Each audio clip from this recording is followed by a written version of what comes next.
Sa po ulit magandang umaga sa atin lahat, mga kapatid, people of the Lord. Kamusta po kayo? At narito po muli tayo sa unang araw ng linggo upang tayo po ay magpahinga sa presensya ng Panginoon as He is the Lord of the Sabbath at nakinig po muli ng kanya pong salita. Ngayon pong umaga po ay tayo muna po ay magsimula sa panalangin bago po tayo mag-aral po ng salita ng Diyos. Let us pray po. Salamat po, Panginoon, sa umaga pong ito. Hindi po, Panginoon, ay nais ka namin makita at mahanap po, Lord. Indeed, you are the all-knowing, the all-powerful, and the always present God. Patawarin niyo po kami sa aming mga kasalanan, gaya ng pagpapatawad namin sa mga nagkakasala po sa amin. At linisin niyo po kami ng inyong banal na dugo, Panginoon Jesucristo. At ikaw po, Banal na Espiritu, ang aming tagapagturo sa inyong po mga salita, ay ikaw po maihayag, Panginoon. Salamat po. Ito po ang aming dalangin. Samahan niyo po kami sa pangalan ng Panginoon Jesucristo. Amen. Ang ating pong topic na pag-aaralan sa umagang ito ay tungkol po sa paborito pong topic ng ating Panginoong Jesucristo. It's about the kingdom of God. Bago po tayo magsimula ay nais ko muna pong magbigay po ng kahulugan po ng about the kingdom of God. Ano po ba yung kingdom of God? Ito po ay nahati po sa dalawang meaning. Una po, once we say the kingdom of God, it's about the government of God. Noong pala pong mga first century, ang mga bansa po ay tinatawag pong kingdom. But as the years passed by, ay nag-iba po yung iba pong bansa. So, ibig sabihin po yung ibang mga bansa noon na mga kingdom po ang tawag ay meron pong hari na nagro-rule sa kanila po, sa mga tao. So, nasasakupan po ng bansang iyon. But later on, ngayon po ay napalitan na po. Hindi na po lahat ay kingdom. But, like for example, the Philippines is not a kingdom of Philippines. But, we have this government. At dito po sa Pilipinas ay meron pong government at meron pong president na naghahari. Or president po na nangunguna at nagro-rule sa mga nasasakupan po ng bansang Pilipinas. Same as with the kingdom of God. It's about yung paghahari din po ng Diyos sa ating buhay. It's about the government of God sa ating buhay. Na meron pong King, which is the Lord Jesus Christ, na kailangan po nating sundin. And we are His subjects. We are the subjects ng kaharian ng Diyos. Tayo pong mga mananampalataya ng Panginoon. That's why kung makikita po natin, ito po yung favorite pong topic ng Panginoon at ng mga apostles po ng Panginoong Jesucristo na kanila pong pinipreach sa mga tao. Ito po kasi mga lagi pong nababasa ko po nitong mga nakaraan pong Bible reading na nag-strike po sa heart ko na message po ni God sa akin is about the kingdom of God. At pangalawa po is about yung future kingdom ni God na darating na matatagpuan po natin sa Revelation. It is the new heaven and the new earth, the home of righteousness. So, but dito po sa ating pong pag-aaralan ay makikita po natin yung kwento or yung mga babasahin po natin mga verses kung ano po ba yung kinakailangan natin gawin to enter into the kingdom of God. It's about yung paano po ba tayo mapagharian ng Diyos, At pangalawa, paano po ba tayo makapasok doon sa kaharian ng Diyos? Kaya dalawa po yung meaning niya, yung paghahari ng Diyos, yung pagro-rule at pagre-reign niya sa ating buhay, as if tayo po ay nasa isang bansa, tayo po ay nasa isang kingdom, na meron pong isang king na nag-uutos sa atin kung ano po yung kailangan natin gawin para sa ating ikabubuti, para sa ating ikaliligtas. And pangalawa, ay paano po ba tayo makapasok doon nga po sa kingdom of God or the kingdom of heaven. Meron pong isang kwento po ako na napakinggan na meron pong isang pastor or Bible teacher na nabigyan po siya ng chance sa Canada na mag-talk po in 20 minutes sa isang television program. At tinanong po siya nung sa television program kung ano po ba yung topic na kanyang i-share. At sinabi po niya na it's about the kingdom of God. So tinanong po siya ng mga tao kung would you think the hearers or the audience will be interested into your topic? And sinagot po niya na I don't care if they're interested or not, but I will share this topic, the kingdom of God. And he shared for 20 minutes. And after that po, dahil po TV program po yon na may tumawag po doon sa kanila pong set. At sinabi po na, can I speak doon po sa teacher o yung pastor po na nagturo ng Kingdom of God. At binigay po sa kanya yung phone. May sumagot po na baba at nakausap po niya isang babae at tinanong po siya, I'm a hawker. So, sa ibang version po ng hawker, ayun po ay prostitute. So, tinanong po siya, can I ask you a question? And sabi niya, of course. At tinanong po niya na, how can I get into that kingdom? At nung nagtanong po siya noon, sinabi niya, I want to live a straight life and an upright life. At yung teacher po niya talagang napaiyak po siya. Sabi niya, I'm preaching the right gospel, same as the Lord Jesus Christ was teaching. Na ito po yung kailangan natin mga tao. Yung paano po ba tayo mapagharian ng Diyos at paano po tayo makapasok doon sa kanyang kaharian. Our hope is not here. It is not the kingdom of God. This earth is not the kingdom of God.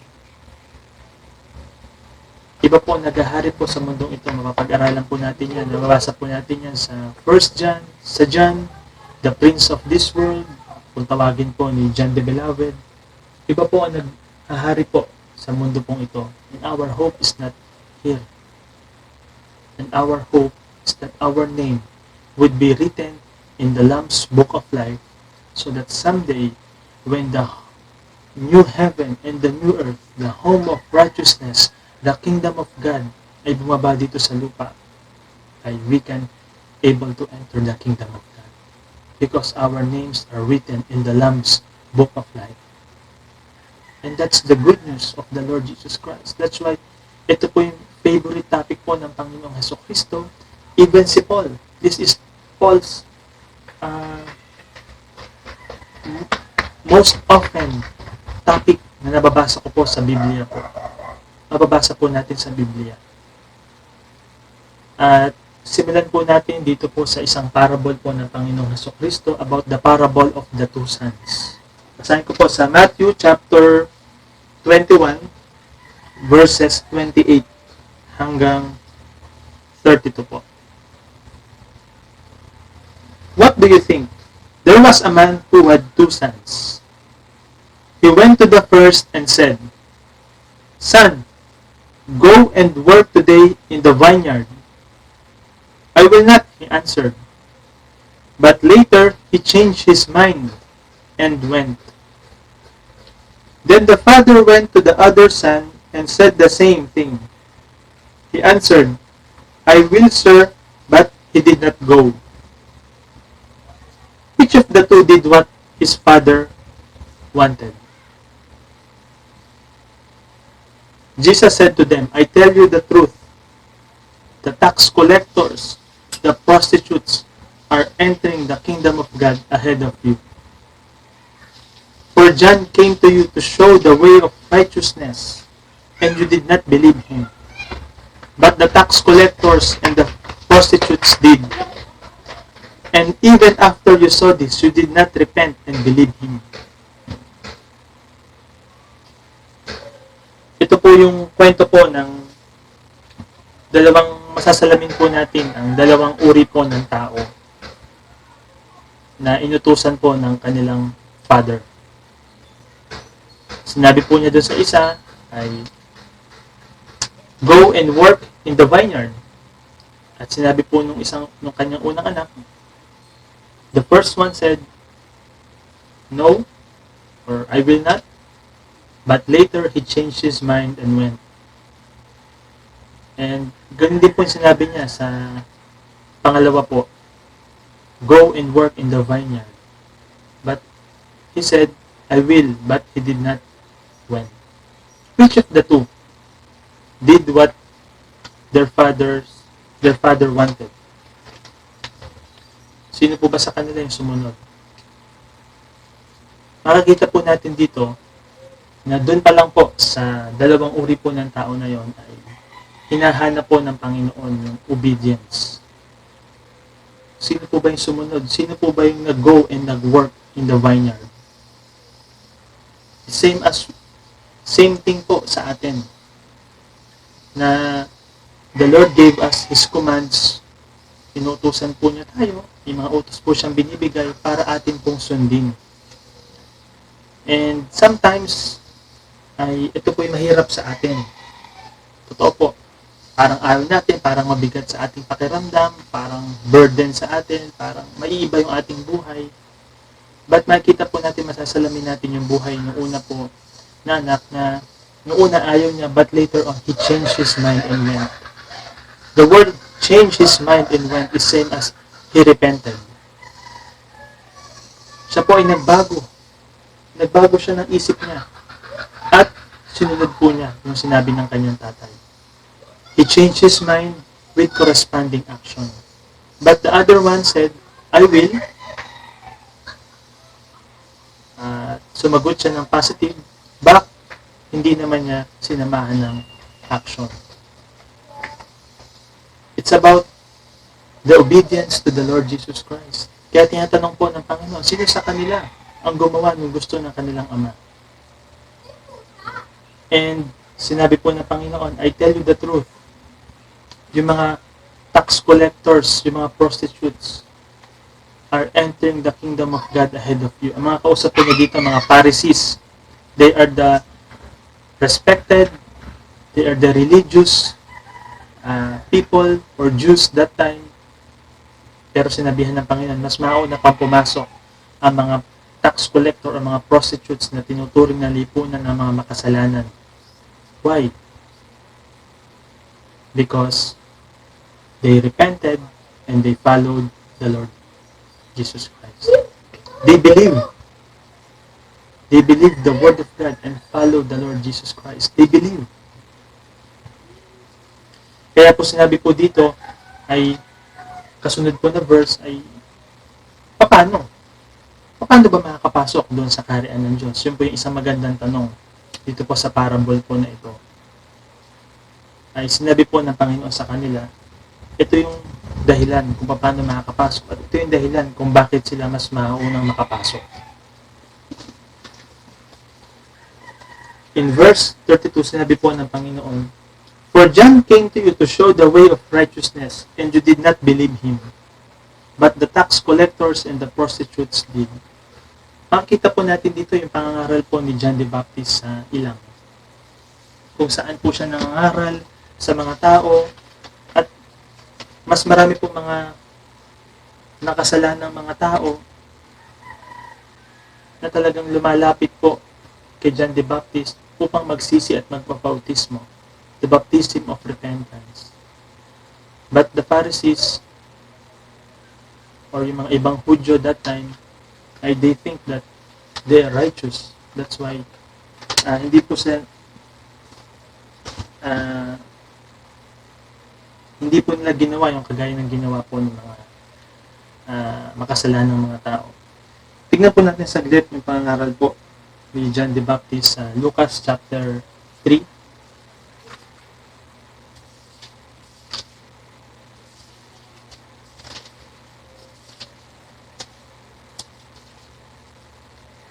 Lucas chapter 3. Saglit po natin buksan. Okay.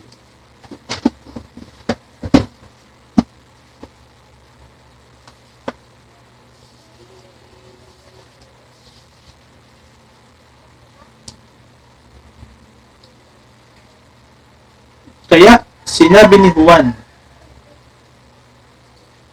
simulan ko po. Sa Lucas chapter 3, verse 3, hanggang sa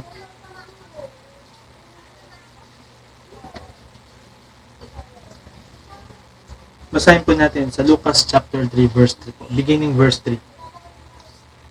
Kaya't nilibot niya ang mga lupain sa magkabilang panig ng Hordan. Siya'y nangaral, pagsisihan at talikdan ninyo ang inyong mga kasalanan at magpabautismo kayo upang kayo'y patawarin ng Diyos. That's the requirement of God. Na sila po ay magsisi at kailangan sila po ay magbabautismo upang patawarin sila ng Diyos. So that they will be cleansed or they will be forgiven from their sins. Sa kayo natupad ang nakasulat sa aklat ni Propeta Isaias. Ito ang pahayag ng isang taong sumisigaw sa ilang. Ihanda ninyo ang daraanan ng Panginoon. Gumawa kayo ng mga tuwid na landas na kanyang lalakaran. Matatambakan ang bawat libis at mapapatag ang bawat burol at bundok. Magiging tuwid ang daang liku-liko at parang ang daang bako-bako. At makikita ng lahat ng tao ang pagliligtas na gagawin ng Diyos. Talagang kahit po yung mga mountains will below, yung mga crook or mga rough road ay talagang matutuwid. Dahil ito po yung talagang gagawin na paghahari po ng Diyos. Kaya't sinabi ni Juan sa maraming taong lumapit sa kanya upang magpabautismo, kayong lahi ng mga ulupong, sino nagbabala sa inyo upang tumakas sa puot na darating? Ipakita ninyo sa pamamagitan ng gawa na nagsisisi kayo. At huwag ninyong sabihin, mga anak kayo ni Abraham. Sinasabi ko sa inyo, mula sa mga batong ito ay makakalikha ang Diyos ng mga tunay na anak ni Abraham. Ngayon pa may nakaamba na ang palakol sa ugat ng mga punong kahoy. Ang bawat punong hindi mabuti, ang bunga ay puputulin at itatapon sa apoy. Ito po yung about sa pamumunga. Kung talagang tayo po ay nagsisi, ipakita daw po natin sa ating mga gawa na dapat meron po itong bunga. At sabi nga po ni John the Baptist dito, ay ang bawat punong hindi mabuti ang bunga ay puputulin at itatapon sa apoy. Kaya po, tinanong po siya ng mga tao. Tinanong siya ng mga tao, kung gayon, ano ba ang dapat namin gawin? This is what John was preaching na tinutukoy po ng Panginoon sa parable of the two sons. For John came to you and taught you about the way of righteousness, but you did not believe him. Ito po yun. Tinanong siya ng mga tao, kung gayon, ano po ang dapat namin gawin? Parang makikita po natin dito yung isang ma-picture po natin sa ating isipan na meron pong isang tao na nangangaral po sa mga tao na para mga nakaupo, tapos siya po ay nakatayo at habang nangangaral po siya, ay meron pong isang tao nagtaas ng kamay na ano po ba ang dapat namin gawin? Parang ganun po yung pinaka-senaryo. At ito po yung sinabi po ni John the Baptist. Sumagot siya sa kanila, sino mang mayroong dalawang balabal, ibigay mo ang isa sa wala. Gayon din ang gawin ng sino mang may pagkain. Dumating din ang mga maniningil ng buwis upang magpabautismo. They are the tax collectors. Sila'y nagtanong sa kanya, Guro, ano po ang dapat naming gawin? Huwag kayong sumingil ng higit sa dapat singilin, tugon niya. Tinanong din siya ng mga kawal, at kami po naman, ano ang dapat naming gawin? Huwag kayong kukuha ng pera kanino man ng sapilitan o sa pamamagitan ng hindi makatuwirang paratang. At nasiyahan kayo sa inyong mga sweldo, sagot niya. So, ito po yung the way of righteousness na tinuturo po ni John the Baptist. Alam naman po natin na sila po ay papunta pa lang po dun sa New Covenant po na ang Panginoong Hesukristo ay darating at siya po ay hindi pa po siya hindi pa po siya na ipapako sa krus, hindi pa siya umaakyat sa langit at wala pa po ang dispensation or ang pagbaba ng banal na spirito. Kaya talagang ang pangangaral po ni John the Baptist is about mamuhay po ng may katwiran. To live right and upright. And until now, yun pa rin po ang mensahe po ng Bible sa atin. To live righteously. But we have a different stages ng righteousness ngayon in the New Covenant because of the Lord Jesus Christ. Mas dumali po yung pamumuhay dapat sana natin ng matuwid. Let me give you some mabilisan lang po na paliwanag.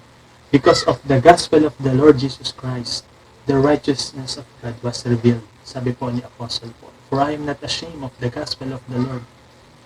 At yung kanya pong tinutukoy is about the righteousness of God. At in the New Covenant, in the Old Covenant, God demands righteousness from the people. Talagang hinahanap po ng Diyos yung pamumuhay ng matuwid sa mga tao. But in the New Covenant, ito po yung isa sa mga blessing ng New Covenant ay first stage is God imputes righteousness on us.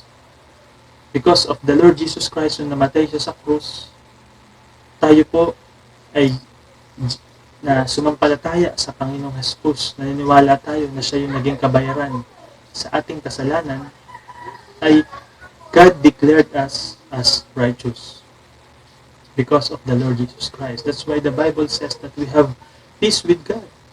We were reconciled with God because of the Lord Jesus Christ. And the second stage is imparted righteousness. And it's the work of the third person in the Trinity, the Holy Spirit.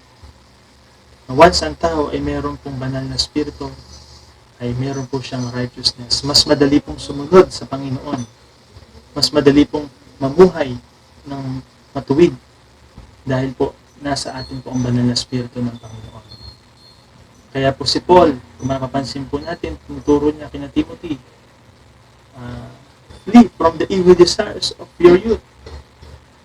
Live righteousness. Live righteously. Talagang tinuturo po niya ang mamuhay ng matuwid. Dahil we have that Holy Spirit, the imparted righteousness. And that is the difference of the New Covenant. At dito po ay wala pa po sila sa gantong panahon. Kaya po talagang tinuturuan ni Paul na talagang magsisi kayo. And there are people who repented and believed in what John was preaching. At kung makikita po natin dito, sabi po sa parable of the two sons, I tell you the truth, the prostitutes and the tax collectors are entering the kingdom of God ahead of you. Bakit?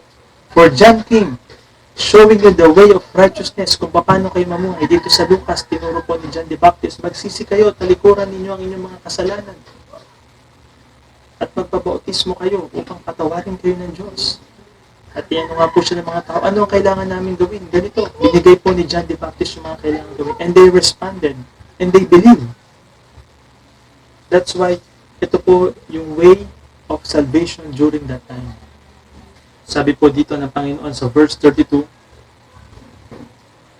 and even after you saw this, you did not repent and believe. How can I get into the kingdom? And number one is talagang repentance is the key.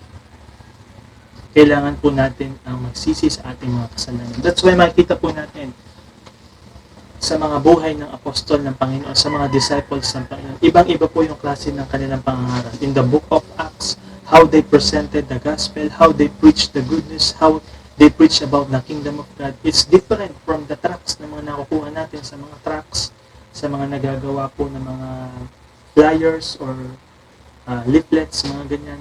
Ibang-iba po. What they're preaching is about the righteousness of God. That they need to repent and turn to God. Mababasa po natin yung mamaya sa mga verse na babasahin po natin. And one of the keys to enter the kingdom of God, yung sinabi po dito ng Panginoong Kristo, even after you saw Him, sabi po niya, even after you saw this, you did not repent and believe Him. Hindi kayo nagsisi kahit nakita niyo ito. Yung pinapangaral sa inyo ni John the Baptist.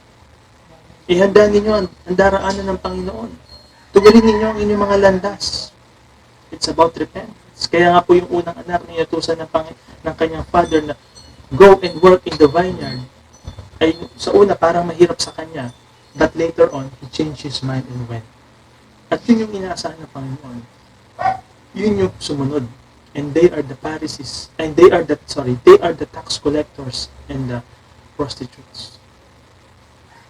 But ito mga Pariseyong ito, sila itong mga nagsabi na yes, I will, but they did not follow the Lord. Kaya po, dito pa lang po sa parable po na to ay marami na po tayong matututunan about ang paghahari ng Diyos sa buhay ng isang tao at paano makapasok sa kaharian ng Diyos.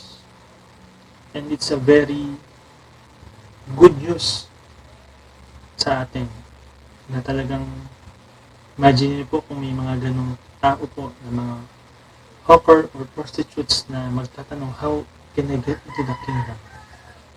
And their names will be written in the Lamb's Book of Life. And that is our hope. Ito po yung ating pag-asa. Kaya po tunay po na kailangan po natin mapaghari ang Diyos sa ating puso. Kaya nga po sabi ng Panginoon, seek ye first the kingdom of God and His righteousness. So, ibig sabihin po nun ay talagang ating pagnaisin, ating paghariin ang Panginoon sa ating buhay at yung kanyang mga katwiran. Kailangan natin sundin. At lahat ng ating mga pangangailangan, damit, iinumin, kakainin, ay pagkakaloob niya sa atin. And that's about paghariin natin ng Diyos sa ating buhay na kailangan sundin natin siya ang kanyang katwiran. Yun po yung government of God. And other one is the kingdom of God, the eternal kingdom of God. Kaya po mga kapatid, ay dito po sa verse na to, sa kwento po na to, ay sinabi po ng Panginoon, I tell you the truth, the prostitutes and the tax collectors are entering the kingdom of God ahead of you. For John came, showing you the way of righteousness, but you did not believe him. But the prostitutes and the tax collectors did. Even after you saw this, you did not believe and you did not repent and believe him. Hindi kayo naniwala kay John the Baptist sa kanyang pangaral. Kaya po, dito po ay tinuturo po sa atin ng Panginoon, the requirements to enter into the kingdom of God is to repent and to believe in the Lord Jesus Christ. At dito po sa susunod po natin babasahin po ay sa Acts chapter 28 verse 23 to 31. Atin pong basahin sa verse.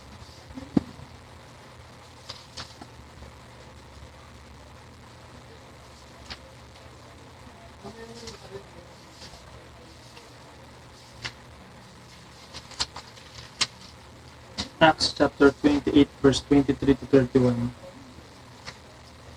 So,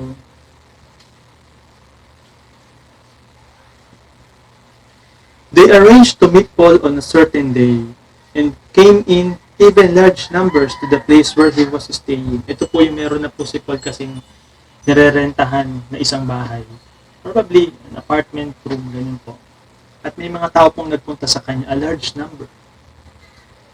From morning till evening, he explained and declared to them the kingdom of God and tried to convince them about Jesus from the law of Moses and from the prophets. Pinakita po niya na mula pa lang po sa law ni Moses at sa mga sumunod na mga propeta ay ang Panginoong Jesucristo po yung tinutukoy po nila na darating na kailangan nating sundin. Na sinabi rin po yun ni Moses. At ito po yung pinapatutuhanan ni Paul sa mga taong nagpunta sa kanya about the kingdom of God and the Lord Jesus Christ. We cannot enter the kingdom of God without the Lord Jesus Christ. He is our King.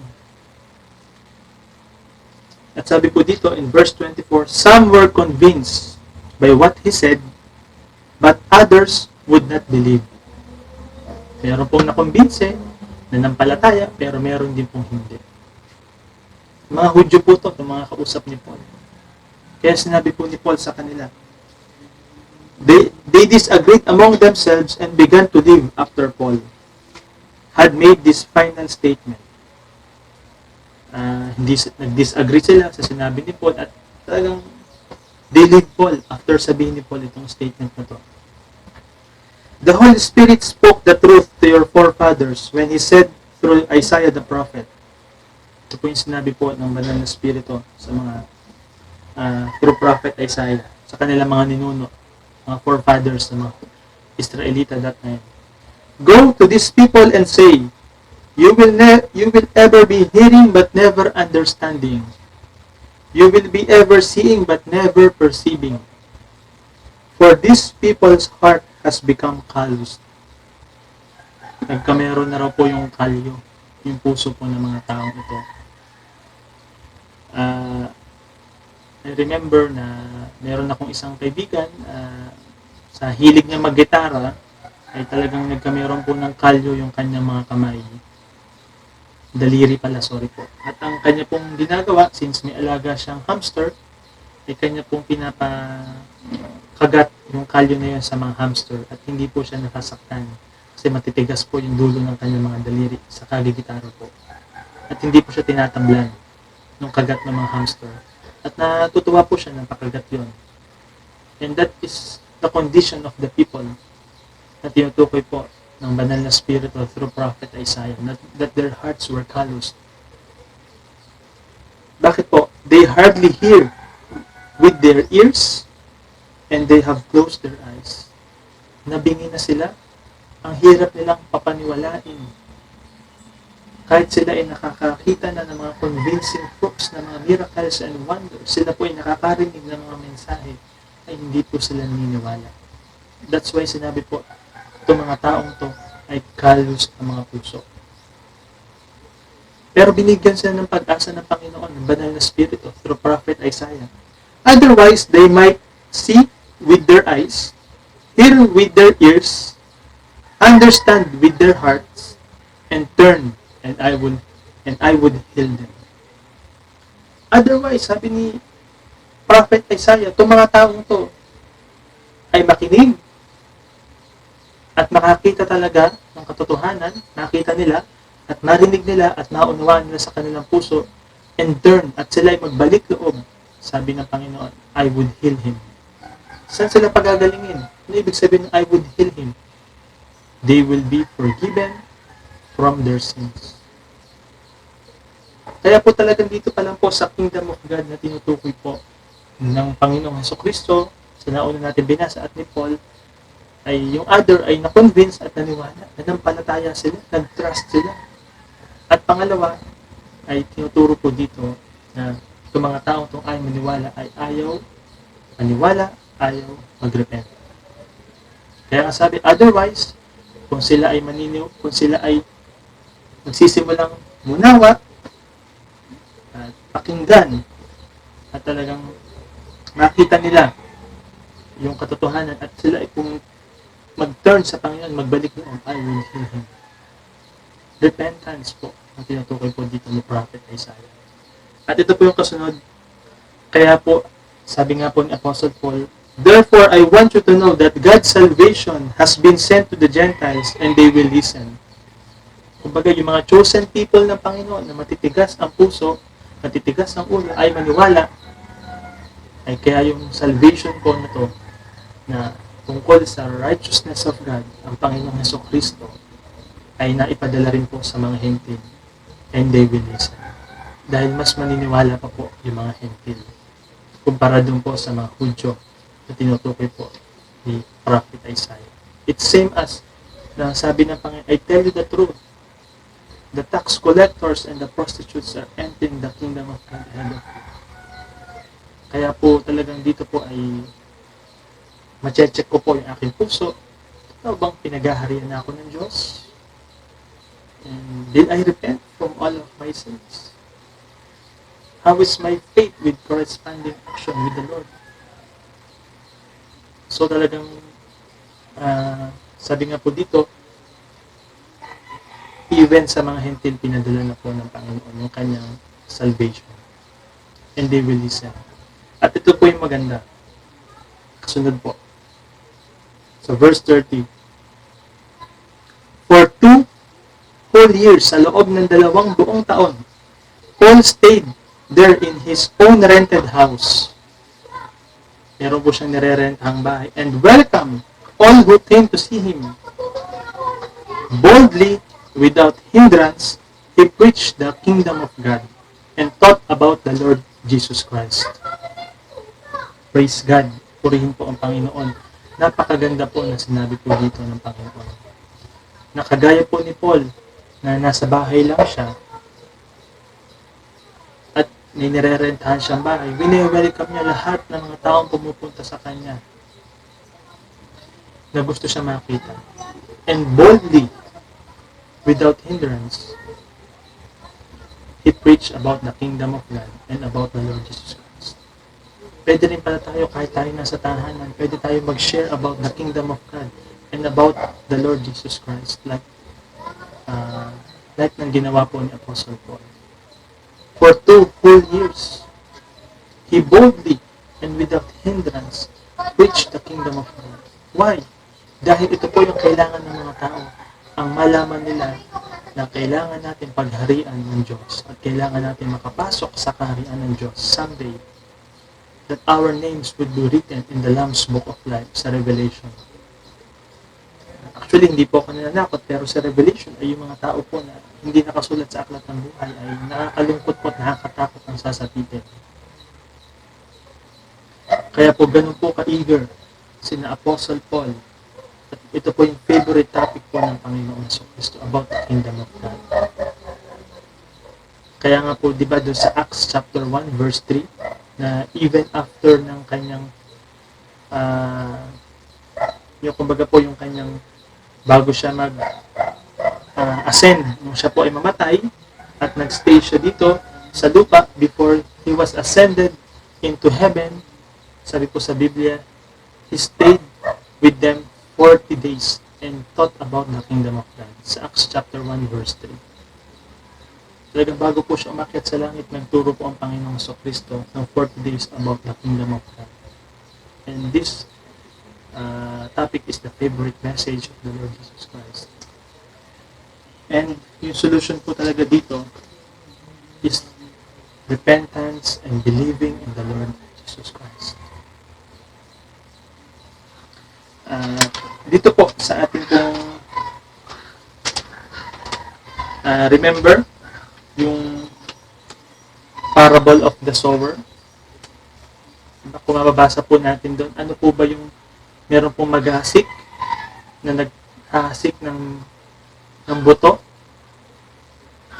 at yun daw pong buto na yun is about the Word of God. But in Matthew, yung Word of God na yun ay tinutukoy na it is the message about the kingdom of God na ibinabato po ng maghahasik. In Matthew chapter 13 verses 18 to 19. At sinabi po doon na ito po ay buto na sabi po ay the Word of God, but in Matthew it is specified that this is the message about the kingdom. At sino raw po yung mga tao na matabang lupa na tinutukoy na pag nataniman ng buto or yung message ng Kingdom of God ay nagkakameron ng bunga. Sino po ba yung mga taong yun? Anong klase po ng mga tao ito? Sa Lucas chapter 8, verse 15. But the seed on good soil stands for those with a noble and good heart, who hear the word, retain it, and by persevering, produce a crop. These are the people na meron daw pong mga malilinis at mabubuting puso, na once they hear the word of God or the message about the kingdom, ito po yung mga responsive ang puso. They heard the message, they retain it, nilagay sa kanilang puso, pinanatili sa kanilang puso, at sa pagsusumikap, sa pagtsatsaga, by persevering, produce it. Talagang, kaya sabi nga po, naalala ko yung sabi ni, talagang, ni Paul, talagang, tinuturuan po niya, na talagang, tayo po dito ay sabi po ng Panginoon, na talagang, we need to persevere to produce a crop. Ganun po ang pagsunod natin sa salita ng Diyos. Meron pong kasamang pag-persevere, pagsusumika, pagtsatsaga. It's not an automatic life. It's not a controlled life. But it is a persevering life. At dito po sa mga verses po na ating pag-aaralan po ay makikita po natin na ano po ba yung pinapangaral ni Apostle Paul in the book of Acts na talagang sinasabi po niya sa mga tao. Unahin po natin saglit sa Acts chapter 20 verse 17 to 21. Mula sa Mileto, ipinatawag ni Pablo ang mga matandang pinuno ng iglesyang nasa Efeso. Pagdating nila ay kanyang sinabi, nalalaman ninyo kung paano ko ginugugol ang buong panahong ipinamalagi ko sa inyong piling. Mula noong unang araw na ako'y tumuntong sa Asia. Buong kapakkumbabaan at lumuluhang naglilingkod ako sa Panginoon at nagtitiis ng maraming pagsubok dahil sa pagtatangka ng mga Hudyo. Sa aking pagtuturo at pangangaral sa inyo, maging sa harapan ng madla o sa bahay-bahay man, hindi ako nangingimik magsabi sa inyo ng anumang ikabubuti ninyo. Maging Hudyo o Griego man, ay pinapangaralan kong tumalikod sa kasalanan at manumbalik sa Diyos at manalig sa ating Panginoong Hesukristo. Nakikita po natin dito yung pinipreach po talaga ni Paul. Both to the Jews and to the Greeks, that they must repent and turn to God and believe in the Lord Jesus Christ. Repentance and believing in the Lord Jesus Christ is what they are preaching.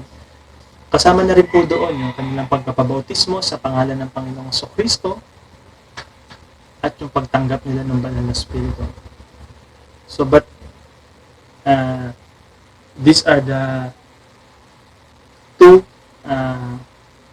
most often na message po ng kanyang po mga apostol. So, to repent and to believe in the Lord Jesus Christ. So, at pangalawa po ay sa Acts chapter 26 verse 20.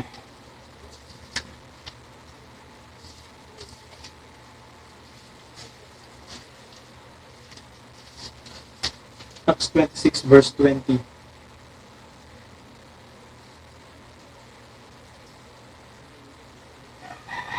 Nangaral ako una sa Damasco, saka sa Jerusalem, at sa buong lupain ng Judea, at gayon din sa mga hentil. Ipinangangaral kong dapat silang magsisit tumalikod sa kanilang mga kasalanang, lumapit sa Diyos, at ipakita ang kanilang pagsisisi sa pamamagitan ng mga gawa. So, ito po yung pagsasalaysay ni Paul sa harapan po ni King Agrippa, the greatest grandson of King Herod. So, talagang sinasabi po ni Paul na sa lahat, even sa mga hentil, sa Damasco, sa nasa Judea, sa Jerusalem, na talagang pinapangaral niya ay ipinapangaral kung dapat sila magsisi tumalikod sa kanilang mga kasalanan, lumapit sa Diyos at ipakita ang kanilang pagsisisi sa pamamagitan ng mga gawa. Yung ating pag-repent ay may kasamang deeds or gawa po. Ay ito po yung mensahe po ng Panginoon sa akin to check my personal relationship with the Lord Jesus Christ. Upang hindi po ako makampante sa aking buhay, huwag po ma-divert ang aking attention sa mga nangyayari sa mundong ito. Pagkos aking maging pag-asa ay yun talaga pong makapasok sa kaharian ng Diyos at mapagharian ng Panginoon sa ating mga puso, sa aking puso. At pangatlo po ay sa Acts chapter 19, verse 8.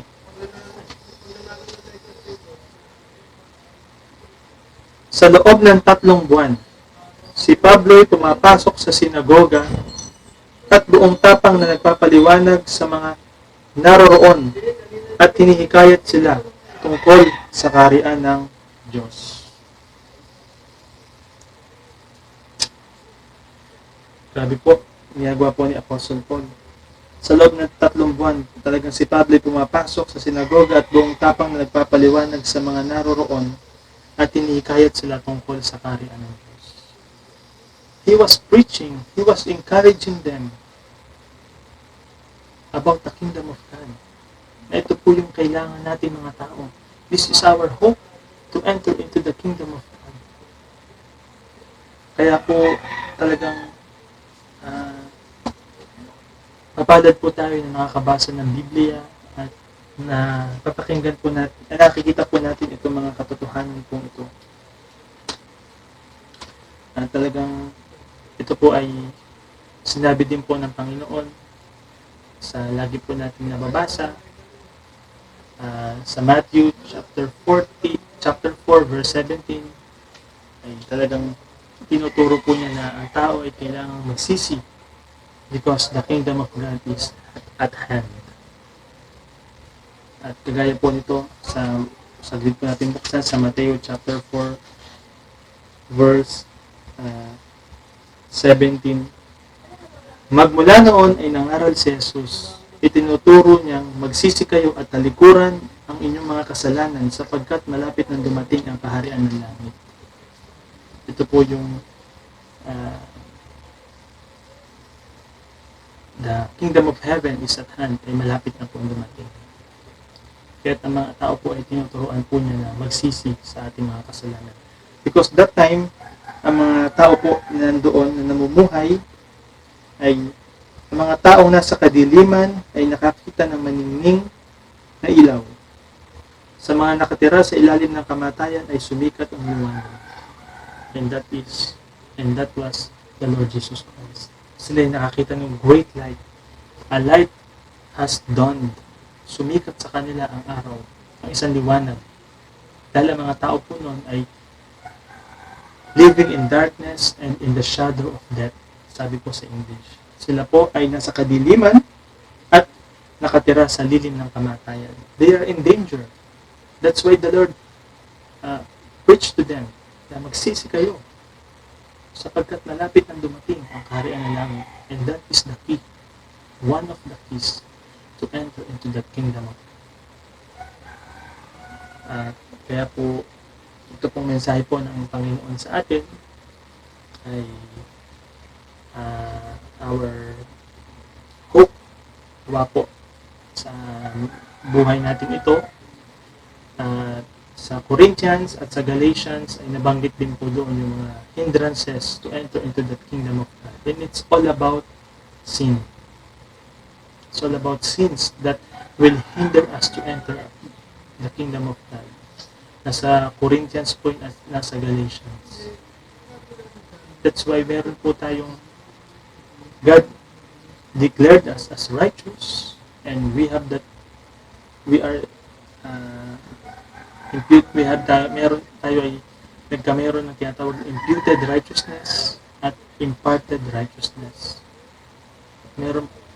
Meron po tayong katulong ang banal na spirito. At dito po sa mensahe po na to ay huwag po nating makalimutan na ito pong kingdom of God is our hope.